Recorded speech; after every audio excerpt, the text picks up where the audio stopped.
Sizcə Azərbaycanda elə bir vaxt olacaqmı ki, insanlar ümumiyyətlə heç vaxt nağd pul istifadə eləməyəcəklər? Elə gəlir ki, biraz utopik olar desək ki, ümumiyyətcə heç vaxt artıq nə vaxtsa nağd pul istifadə olunmayacaqdır. Çünki bu nəinki Azərbaycan, həm də dünya üçün bir trenddir. Təbii ki, arta-arta gedir nağdsız dövriyyənin payı. Biz maliyyə təşkilatları olaraq əksəriyyətimiz sadəcə onlayn biznesdə olduğumuz üçün təbii ki, bu bizi şad edir.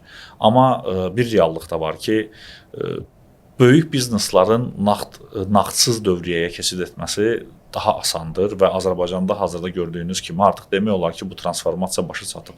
Bütün böyük təşkilatların, belə deyək, retailerlarda, bütün böyük grocerlərdə, hər yanda artıq siz nağdsız hərəkət edə bilirsiniz rahat. Amma kiçik və orta, hətta mikro sahibkarlıqda bu müəyyən çətinliklər yaradır. Çünki bir infrastruktur baxımından hər tərəfli bunu belə deyək, bağlamaq üçün böyük bir inkişafa ehtiyac var, həm də böyük xərcə ehtiyac var. Çünki kiçik və mikro bizneslər üçün, məsələn, post terminalı götürmək üçün verilən depozit olsun və ya deyək ki, hər hansı bir fintech təşkilatla və ya hər hansı bir bankla mobil post tətbiqini istifadə etməyin özü müəyyən mənada nominal olaraq böyük rəqəmlərdən getməsə də söhbət, amma müəyyən bir yatırımdan gedir söhbət. Vaxt yatırımı olsun, resurs yatırımı olsun və bu biraz optimistik olacaq desək ki, yaxın 3-5 ildə Azərbaycanda tamamilə nağdsız dövriyyə olacaqdır. Bir də təbii ki, necə deyirlər, bizim sahədə belə bir söz var, cash is the king.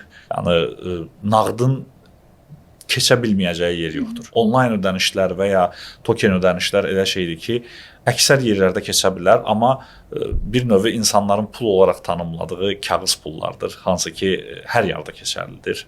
Ucqar dağın başında da və ya yaşadığımız böyük metropollarda da.